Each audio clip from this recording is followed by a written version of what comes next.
Olá, tudo bem? Aqui é a Suelen Borelli da Borelli Academy e esse vídeo vai ser sobre 8 formas de aumentar o seu faturamento. É até um roteiro, eu vou dizer assim, um roteiro em nível pessoal, para que eu sempre lembre dos pontos que eu preciso ajustar no meu negócio para poder configurar e aumentar o meu faturamento. Para quem é pequeno, um pequeno negócio que eu digo assim, um autônomo, um profissional liberal, um MEI, por exemplo, microempreendedor individual, ou até o ME, que muitas vezes é formado por um sócio ou o segmento da pessoa já faz parte do ME, mas ele rala também como os pequenos. O que é importante ter em mente? Que muitas vezes a gente foca em vender mais, mas nem sempre vender mais é o caminho mais ideal para quem é pequeno.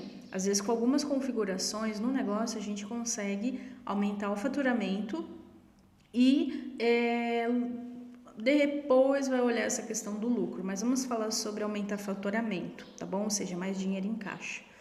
Antes, eu vou pedir para que você siga o canal, curte e compartilhe para quem é necessário essa informação, tá? Eu vou gravar o artigo no nosso site, porque já está pronto, já está estruturado. Vou deixar o link aqui debaixo na descrição. E então eu vou seguir aqui, vou seguir lendo, tá? E é isso, bora lá.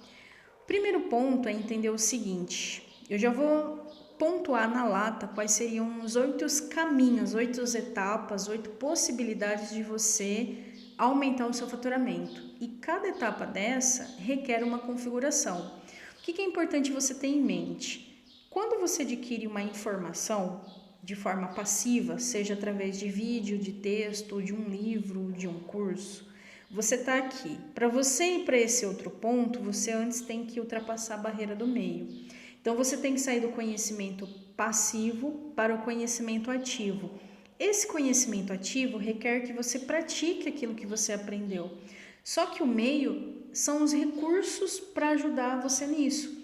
Então, muitas vezes você tem o conhecimento teórico, porém, para você praticar, você precisa de meios para aquilo ser praticável, vamos colocar dessa forma.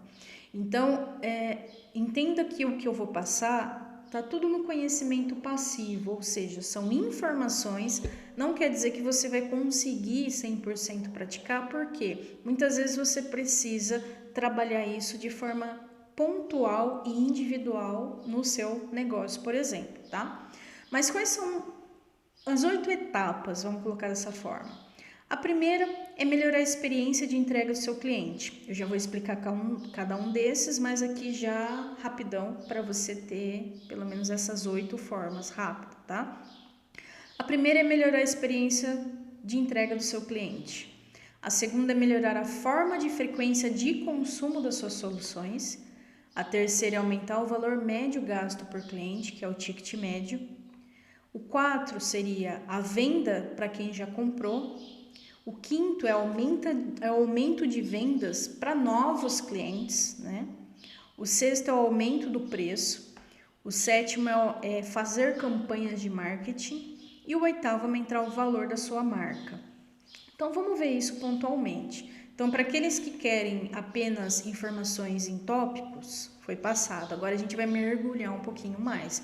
E sim, esse vídeo ele pode ser um pouquinho mais extenso, até porque eu quero passar a melhor informação para você ter em mente do caminho que você pode seguir.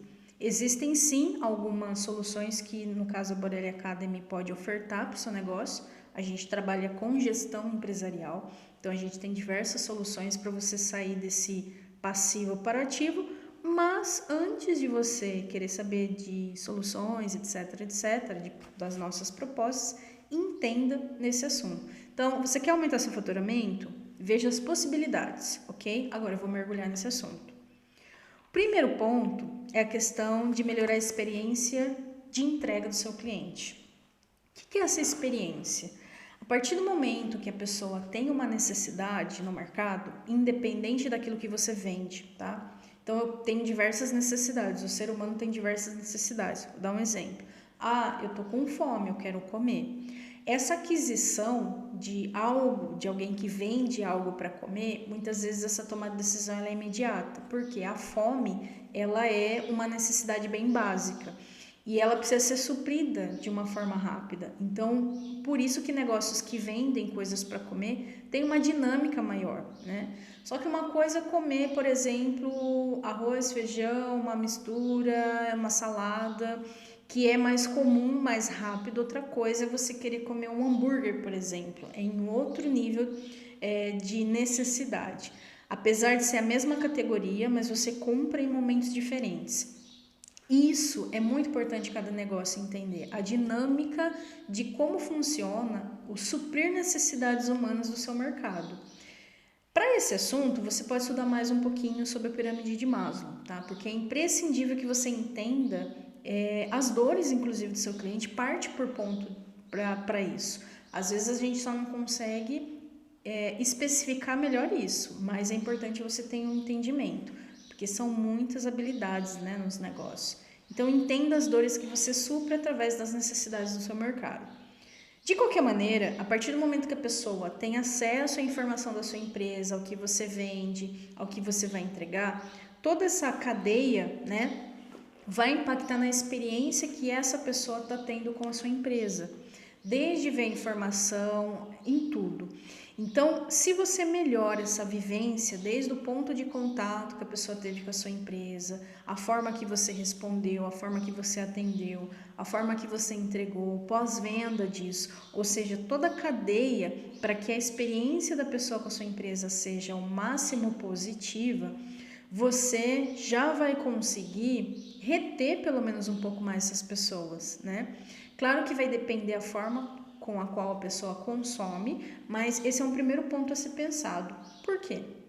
Porque antes de você ir buscar por mais clientes, você tem que tentar fazer o melhor com o que você tem. Então, se você tem um cliente numa solução específica, eu vendo tal produto, ou eu vendo tal serviço. Você pode ter 10 serviços, você pode ter um mix de produto aí gigante. De qualquer maneira, trabalhar e enxergar a experiência com cada um deles, ou seja, como que você vai conduzir para que a pessoa tenha a melhor vivência nesse ponto, vai impactar muito no restante.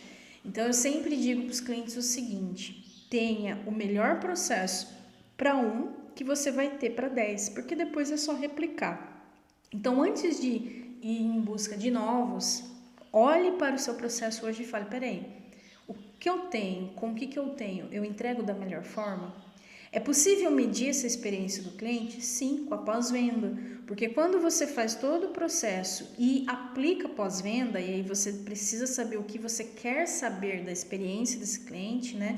Nessa condução do processo, você vai definir o que você quer saber, que nota que a pessoa vai dar, por exemplo, para entrega, para condução, aí vai depender de cada negócio, né? Mas é na pós-venda que você mede se essa experiência está sendo positiva ou não, tá? Mas enfim, é um ponto a ser configurado, é um ponto a ser pensado e é um momento que você deve criar aí de repente um projeto só para ver isso no seu negócio, tá? Lembrando, cada ponto desse nós temos soluções, mas eu quero que você entenda primeiro os tópicos, tá? E depois, se amanhã ou depois você falar, olha, eu realmente preciso de ajuda nessa situação de experiência do cliente, o que vocês têm aí para nos ofertar? Aí a gente conversa, tá bom? O segundo ponto é melhorar a forma de consumo da entrega das suas soluções, porque isso impacta muito na saúde do seu faturamento. Vou dar um exemplo. Primeiro, eu vou falar dos tipos de formas de entrega. Existe a forma pontual, de reconsumo, periódico e recorrência. O que é pontual? Seria algo que a pessoa compra, depois ela não compra mais aquele mesmo item, porque é uma aquisição muitas vezes única. E aí você deve olhar para os seus produtos ou para os seus serviços e pensar, os meus serviços, eles são uma única aquisição, ou ele pode comprar de novo. Ele pode comprar de novo, então ele não é pontual. No nosso caso, nós temos para todas as categorias. Temos soluções que a pessoa compra uma vez e dificilmente ela vai comprar uma segunda vez, e a gente tem uma solução de recorrência, por exemplo. Então, o pontual, ele tem uma parte que ele é positiva e outra ele é negativa. Por exemplo, o que é o negativo do pontual? você vai ter que sempre estar fazendo novos clientes para vender aquilo lá que você está vendendo. Só que, dependendo da solução que você vende, você pode vender em massa. A pessoa vai comprar uma vez e você ganha no volume, né? Um exemplo. Agora, o reconsumo, ele já te dá um pouquinho mais de folga, porque aquela solução que você vende pode ser comprada de novo. Só que nem sempre vai ser uma aquisição rápida. Por exemplo, um perfume. Às vezes você compra um perfume, você vai levar um tempo para usá-lo, né? Até comprar aquele mesmo perfume novamente. Às vezes a pessoa ela compra mais de um perfume, mas ela volta a não repetir aquele perfume. Então, para quem vende nessa situação, às vezes a pessoa está vendendo pontualmente, ou seja, a pessoa tem que ter uma variedade muito grande de opções para a pessoa ir comprando outras soluções, mas aquele mesmo dificilmente a pessoa vai reconsumir, né? Então é importante ter isso em mente, porque das minhas soluções, quantas são pontuais, quantas são de reconsumo? E existem as periódicas. As periódicas significa que você vai adquirir por um período de tempo. Um exemplo, uma sessão, né? A terapia, ela tem um período de tempo para você adquirir. Ou às vezes uma consultoria você vai adquirir por um período de tempo, né? Isso já te dá um pouquinho mais de respiro. E a recorrência? A recorrência é a melhor forma hoje de você ter aí de consumo no seu negócio. Porém, nem sempre você tem solução para criar recorrência, que poderia ser, por exemplo, um plano de assinatura ou uma consultoria que é entregue dentro de um período maior de tempo, tipo 1 ano. Então, todo mês você vai ter aquele valor. Então, você tem possibilidade de prever ganhos, né? E você consegue ter mais poder, inclusive, para planejar novos movimentos. O correto, de repente, é ter um pouco de cada, tá? Mas esse é um momento aí do negócio que ele precisa ser estudado, planejado.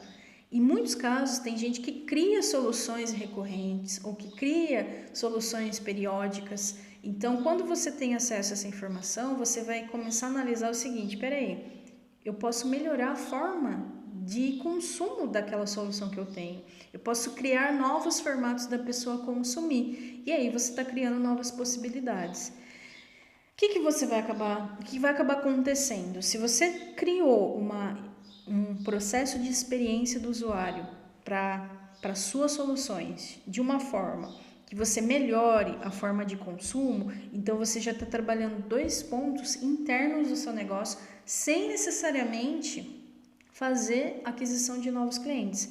Então, aqui nesse artigo que vai estar na descrição do vídeo, você tem um gráfico que é o nosso processo atualmente, tá? Quando a gente mede isso, a gente consegue enxergar por uma outra perspectiva, e aí você consegue criar possibilidades do tipo, putz, eu preciso melhorar a recorrência das minhas soluções. Eu não tenho, às vezes, de todas as minhas soluções, hoje 10% é recorrente. Isso é bom, por um lado, mas eu deveria ter pelo menos aí de 20% a 30%. Hoje, a maior parte é pontual e de reconsumo. Aí a gente tem ali 20% de periódico. Então, aqui é um cenário que você consegue ver, por exemplo, onde que eu posso melhorar. Um exemplo, né? Aí você fala, por exemplo, Sueli, onde que você tem esse gráfico? Atualmente, tudo isso que a gente está falando, a gente tem um sistema de gestão chamado Market Hunt, que ele gerencia vários pontos do mercado e das ações de marketing. Então, por isso, eu tenho esses gráficos, tá? Se você também quiser ter esse gráfico, você pode falar comigo, vai estar meu contato em algum lugar nesse vídeo. Mas, enfim, vamos lá. Por que medir é importante, gente? Senão você não consegue ter as perspectivas pela matemática, e isso ajuda você a ter novos cenários. De qualquer maneira, os 2 passos aqui é melhorar a experiência do seu cliente, é um primeiro ponto. Então, você tem pensa em como você pode melhorar a experiência dele e dos próximos que vão vir. Isso tem a ver com o processo de entrega, tá? Nossa, Suelen, como que eu posso melhorar isso? Que serviço que eu posso adquirir? Um design de serviço, por exemplo, que pode ser aplicável tanto para serviço quanto para produto, porque é melhorar a forma de entregar ali, tá? Essa é uma solução que a gente vende também aqui na empresa. E melhorar a forma de consumo também pode estar atrelado a esse design de serviço, mas é um ponto que você consegue pensar. Feito essas 2 etapas, analisadas essas 2 etapas, qual o próximo passo você pode dar? Aumentar o valor do seu ticket médio gasto por cliente. Então vamos pensar o seguinte: o cliente adquiriu uma solução X do seu negócio. Melhor, vou dar um exemplo do McDonald's, por exemplo, ou lojas aí que vendem hambúrgueres como um todo. Você pode ir lá e comprar um hambúrguer? Pode. Mas e se eu quiser comprar o combo? Posso. Então eles já ofertam de outra forma. Olha, você pode comprar individual ou combo, você tem muito mais vantagens. O que ele está fazendo isso? Ele já se preparou para aumentar o seu gasto médio numa única venda. Falou, olha, você pode comprar só um hambúrguer, mas se você comprar o combo, para eles é um aumento de ticket no dia a dia. E muitas vezes vem lá aquela batata pequena no combo. E aí, muitas vezes a caixa vai falar o seguinte, olha, você quer uma batata maior por mais 50 centavos? E que às vezes é só um volume um pouco maior de batata, mas que assim, no ganho vai aumentando de um em um, né? Imagina cada pessoa que vai, eu aceito, mais R$2, mais R$1. Você quer uma maionese esse por R$1? A maionese para eles no custo às vezes saiu 30 centavos, mas ele está vendendo R$20, R$1 ali, para eles é um ticket médio que está aumentando. Então, a melhor forma de aprender com o ticket médio é analisar como esses fast foods vendem, né? Esses combos. Só que isso é um ponto a ser pensado. Às vezes você tem uma solução que melhora outra solução que a pessoa tende a adquirir. Então, por exemplo, a gente tem soluções que se a pessoa adquirir alguma habilidade, eu posso fazer uma oferta. Olha, você compra isso, mas se você comprar também um curso X, que vai melhorar a sua habilidade em tal situação, sai por Y. Então, é um projeto, é uma situação que a gente pode analisar para melhorar o ticket médio, principalmente quando a gente faz combos, né? Então, para eu poder saber o valor do meu ticket médio, eu tenho que medir meu volume de venda e o meu faturamento, senão você não consegue ter esse valor. Então, sem gestão da cadeia, vamos colocar dessa forma, de todos esses elementos de mercado, você não consegue ter, primeiro, quais são os seus números, melhorei ou não melhorei, fica tudo muito solto. Então, aqui um exemplo de técnicas para aumentar o ticket médio adotado por restaurantes, né? Então, um exemplo é o cross-sell. Você leva, o que é o cross? Você pega aqui um item, mais um item, mais um item. Isso aqui é um combo, né? Então, um combo, ele sai por X. Só que existe o upsell, ou seja, veio isso aqui no seu combo, mas a gente tem algo um pouquinho maior. Às vezes é 100 ml por 50 centavos, alguma coisa do tipo. Então, a pessoa rapidamente pensa, putz, eu ia levar pequeno, ia pagar X, agora eu vou pagar Y, então, ok, aumenta aí, é mais, né? A pessoa sempre quer mais. Então, são técnicas aí que podem ser adotadas no momento de aumentar o ticket médio. Então, é aquele momento da compra, é o momento, muitas vezes, que você consegue aumentar isso daí. Claro que existem muito mais coisas, isso pode ser pensado, mas é um ponto a ser visto, aumentar o ticket médio. E como que eu meço, né, esse ticket médio? Tem que fazer gestão. Então, aqui, por exemplo, o nosso ticket médio, né, no caso desse ano 2021, a gente começou aqui com um ticket médio de 2.000, aí ele aumentou um pouquinho, depois ele diminuiu, porque sim, isso pode oscilar no tempo, mas se você não medir, você não sente, né? E aí você fala, putz, por que o meu ticket diminuiu? Ah, porque aumentou o volume, mas no caso pode até ter aumentado o volume de venda, mas os preços continuam no mesmo, então diminui. Então, se eu aumentar o preço, se eu fizer isso aí, às vezes é melhor ter um ticket, um volume menor com um ticket maior. Então, isso tudo é uma forma de pensar. Só que se primeiro você não faz a gestão, depois você não tem como trabalhar nesses dados, vamos colocar dessa forma. Então, você está tendo conhecimento. O meio é a gestão, por exemplo, que facilita você a praticar melhor essas ações, tá? O quarto ponto é vender para quem já comprou. Então, se você faz uma gestão de cadastro de clientes e principalmente se você seleciona, chama curva ABC, é como se você categorizasse os seus tipos de cliente. Então, por exemplo, o cliente A tende a ser o melhor cliente, mas no seu negócio, a categoria, a classificação desse melhor cliente depende de cada negócio. Às vezes o meu melhor cliente é aquele que adquire uma solução recorrente de tal nível. Não necessariamente um cliente recorrente, depende de quanto aquela pessoa investe, o ticket médio daquela pessoa, porque dá para medir também, né? Então você consegue ver, por exemplo, seus piores clientes e começar a criar uma ação para ofertar soluções para aquelas pessoas se tornarem B e o B se tornar A. Então, vender para quem já comprou de você faz com que você economize muito suas ações de marketing, porque você já fez aquele cliente, ele já faz parte da sua cartela, ele de alguma forma adquiriu a sua solução, ele pode ter tido uma ruim experiência, por isso de repente ele só não é um cliente A. Mas se você não medir, você não vai conseguir ver isso. Então você passa a entender, inclusive, realmente por que aquele cliente é um cliente C, por que aquele cliente é um cliente B e por que aquele é um cliente A. E aí você começa a ter, inclusive, indicadores das personas. Peraí, quem são o perfil das pessoas A? Então, esse é o meu persona B é o meu persona C. Sem a gestão disso, da realidade, inclusive, você não consegue ter mais daquilo. Então, o seu própria gestão vai te dar indicadores de onde você deve ir, né? Então, vender para quem já comprou, muitas vezes ajuda, principalmente em momentos de crise. Vou dar um exemplo que aconteceu comigo, tá? No ano passado, quando a pandemia estourou, em 2020, no caso, esse vídeo foi gravado em 2021. Foi por conta dessa venda para quem já comprou que eu consegui aumentar, inclusive, meu faturamento. O que eu fiz? Eu percebi o cenário externo, não dava para praticar marketing, não dava para ir a campo, novos clientes. Então eu olhei para toda a minha gestão dos clientes que eu tinha, pelo cenário, pelos feedbacks que eles estavam dando. E aí eu fui percebendo que eu tinha soluções paradas, até engavetadas, né, ideias paradas, que eu poderia reformular e ofertar para aquele momento que eles estavam passando. E acabou nascendo uma nova solução, uma solução periódica, inclusive, onde eu ofertei com um valor diferenciado até por conta daquele cenário, mas que para a pessoa, naquele momento, era importante. Então, era uma dor que as pessoas tinham, eu ofertei uma solução para aquele momento, que iria suprir naquele momento, e aí eu tive clientes que acabaram por um período de tempo adquirindo aquilo, eu não queria que fosse algo muito longo, então foi uma consultoria de 3 meses, voltada à gestão da rotina, por exemplo, e aí alguns clientes adquiriram e eu consegui ter um pouquinho de alívio, vamos pensar num período onde muita gente não tinha se preparado para aquilo.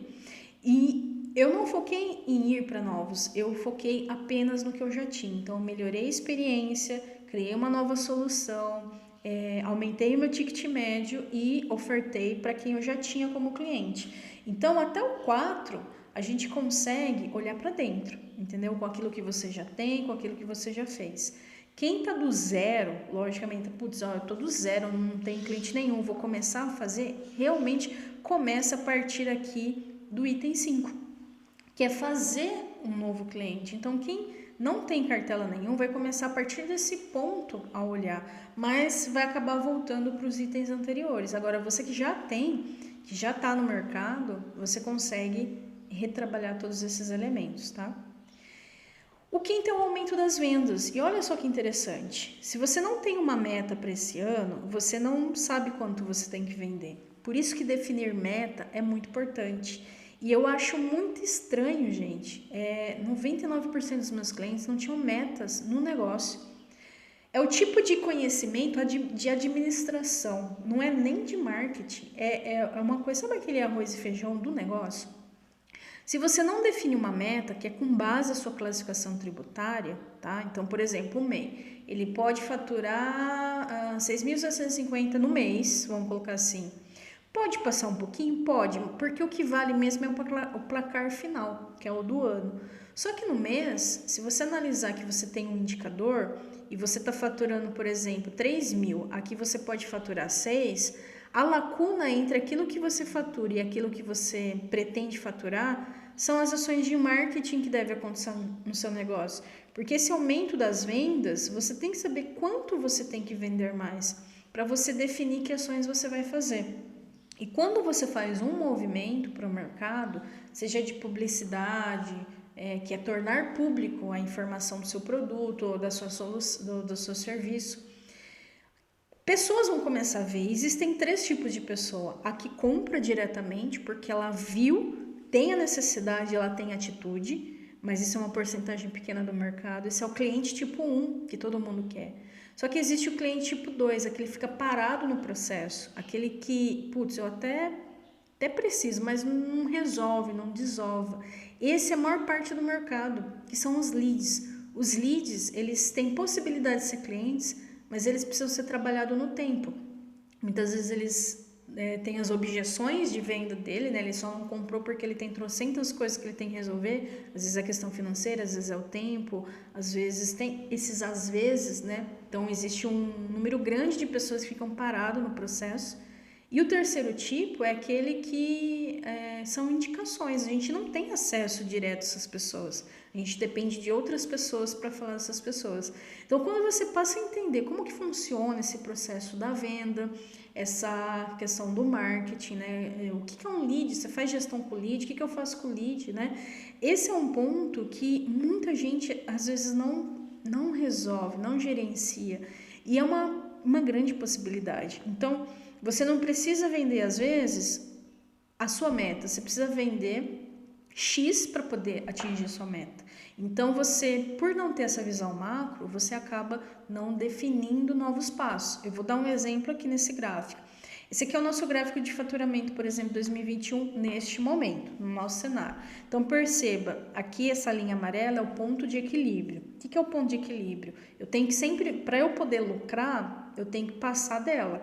Se eu for abaixo dela, eu não estou tendo lucro ainda, eu só estou pagando conta, tá? Então, aqui tem a ver com o limite de ganhos para pagar conta. Acima disso, eu começo a ter lucro. Só que eu tenho uma meta. Então, eu posso lucrar sem atingir minha meta? Sim, porque você definiu um ponto de equilíbrio e acima disso você já começa a ter lucro, independente de estar atingindo a meta ou não. A questão é o que você faz com isso, que é um outro assunto. Mas você percebe que aqui 100% seria a minha meta. E aí eu vim aqui, ó, 75%. Olha só, eu ultrapassei o ponto de equilíbrio, sim, então teve dinheiro em caixa. Mas olha só o que aconteceu no mês seguinte, o faturamento diminuiu. E foi diminuindo gradativamente. Por quê? Porque o começo do ano, né, ele teve uma dinâmica. E aí isso impactou, sim, no meu cenário. E aí é o seguinte, apesar de estar ruim, ainda assim estava acima do ponto de equilíbrio. Então, isso quer dizer que na pior situação, meu lucro diminuiu, mas eu paguei as contas. Um exemplo, tá? Só que teve um mês aqui que foi ruim, tá vendo? Ó, teve uma curvinha aqui que foi bem assim na beira do abismo, né? Não teve lucro, mas tipo pagou as contas, foi mais ou menos assim. Mas não teve um momento que não deu, por exemplo, pagar as contas nessa forma de falar, tá? Então, o que a gente tem que aprender aqui? Que sim, a gestão financeira é imprescindível para você gerenciar, principalmente aquilo que passa do ponto de equilíbrio, mas olha que interessante, depois de um tempo, eu tive um outro pico. Quase que meu melhor momento foi janeiro e, no caso, junho. Só que olha, julho já deu uma caída. Ainda tá acima do ponto de equilíbrio? Tá, mas é melhor essa oscilação acima desse ponto de equilíbrio do que ele aqui embaixo. Porque se ele tivesse aqui embaixo, seria um cenário bem complicado. Então, o movimento que a gente faz é para manter, pelo menos, essa ondulação acima desse ponto de equilíbrio. E então, o aumento da venda, ele vai depender da minha ida para o mercado. Só que um detalhe, ter um novo cliente custa caro. Então, se você não tiver dinheiro em caixa para investir numa publicidade ou numa campanha paga, por exemplo, vai depender muito da sua gestão financeira. Então, é importante ter isso tudo em mente, porque é uma configuração de ação. Parece que é bastante coisa, mas se você não cria familiaridade com tudo isso, você deixa de agir de forma, vou colocar assim, inteligente, porque você tem dados. E mesmo que você seja pequeno, você fala, olha, por que hoje eu não preciso ir a campo necessariamente? Buscar um novo cliente? Porque às vezes, olha isso aqui, ó, eu tenho muita possibilidade de trabalhar esses clientes para virar B e esse para virar A. Só que depende de configurações. E a gente, na verdade, tem que pisar em cada ponto desse. E sem gestão, a gente não faz nenhum nem outro, né? E não mede, precisa medir. Depois disso, aí você vai analisar, será que eu preciso aumentar os meus preços, né? Então, por exemplo, entre um ano e outro, é hora de ajustar os preços, como que tá o mercado, o que subiu, putz, eu mantive os meus preços até agora, o que eu tô faturando tá legal, só que na hora de investir, não tá ficando dinheiro em caixa, porque as coisas aumentaram e eu não aumentei meus serviços, né? Um exemplo, tá? 7. Fazer campanhas de marketing. Dentro de um calendário anual, existem datas que podem facilitar o seu negócio. Então, por exemplo, tem Dia das Mães, Dia dos Pais, Dia dos Namorados, Dia das Crianças. Se for o caso, você pode aproveitar a onda. Mas não existe só essas datas comerciais, existem outras que às vezes as pessoas não sabem, não são exploradas pelo empreendedor. Então, e às vezes tem ligação com o seu negócio. Por exemplo, tem o dia do advogado, tem o dia do comerciante, tem o dia do autoconhecimento, tem o dia da massagem. Então, se você aproveita essas datas sazonais para se colocar em destaque, você começa a fazer campanhas, né? Campanhas com base em dados comerciais, mas existem campanhas, são realmente os movimentos que você vai fazer de marketing. Então, olha, eu vou fazer esse movimento, eu vou fazer de repente uma campanha no Google, mas para qual motivo? Eu quero aumentar as vendas, eu quero aumentar a publicidade, eu quero aumentar... Então, você tem que saber o que você está querendo aumentar. Porque se é venda, a comunicação vai ser inclinada para venda. Se é para publicidade, a comunicação vai estar inclinada para publicidade. No próximo item você vai entender a importância da publicidade, né? Então aqui, por exemplo, das nossas campanhas que nós estamos planejando e fazendo, 60% delas não gerou o resultado que nós queríamos, que no caso seria o financeiro, mas 17% sim. Isso porque as campanhas são treinos e cada campanha você faz um investimento que não seja financeiro, mas de tempo. Então, por isso que tudo que está para trás precisa ser medido e a partir do momento que você tem o seu lucro, você começa a dividir seu lucro para inclusive criar caixa para você reinvestir em marketing. Porque marketing custa, né? A publicidade custa, você ser visto, fazer um novo cliente custa, você só não mede muitas vezes isso, mas custa tempo e custa dinheiro. Então, se você começa a se organizar de uma forma um pouco mais de critério, com dados, você começa a perceber que, tipo, peraí, então às vezes eu preciso investir em conhecimento antes de fazer aquele movimento, por quê? Ativo ou passivo, lembra? Conhecimento ativo, eu preciso às vezes de uma carga informacional para que eu possa melhorar as minhas habilidades com aquilo lá. E o último ponto, que meu cachorro já está latindo, é aumentar o valor da marca. O que é esse aumento de valor da marca? Na verdade, o que a publicidade faz. Então, vamos pensar o seguinte, se eu falar detergente para você, qual a marca que vem na sua cabeça? Se eu falar sabão em pó, se eu falar celular, se eu falar caneca, se eu falar borracha, se eu falar álcool, pode ser que algumas, vamos colocar assim, matérias-primas, a partir do momento que você fala, vem uma marca na cabeça, porque aquela marca trabalhou o mercado dela para ela ser lembrada antes de qualquer outra. Isso impacta na sua escolha e na indicação de algo, um exemplo. Só que, por exemplo, caneca, você fala caneca? Às vezes para quem está ouvindo aí, uma caneca, você tem uma marca de caneca na sua mente porque de repente essa marca trabalhou esse assunto. Eu não tenho nenhuma, a princípio, alguma marca que vem na minha cabeça de caneca, não tem nenhuma. E aí, eu não fui atingida às vezes por aquela marca. Então, a publicidade, ela tem a função de tornar público algo para um número de pessoas. Só que isso só vai fazer sentido dependendo do tamanho do seu mercado. Se o meu mercado atinge um bairro, faz sentido eu ser lembrada para as pessoas daquele bairro. Se o meu mercado atinge a minha cidade, então faz sentido eu ser lembrada pelas pessoas da minha cidade. Agora, se o meu mercado não abrange um estado ou um país, não faz sentido eu ser lembrado por aquela pessoa. Mas mesmo que eu trabalhe online, mesmo que você trabalhe online, muitas vezes você começa a fazer um caracol, né, de ações de marketing. Só que no final das contas, o objetivo é você ser lembrado pelo seu core business. A questão é qual é o seu core business, né? Então, por exemplo, o nosso core business é gestão empresarial.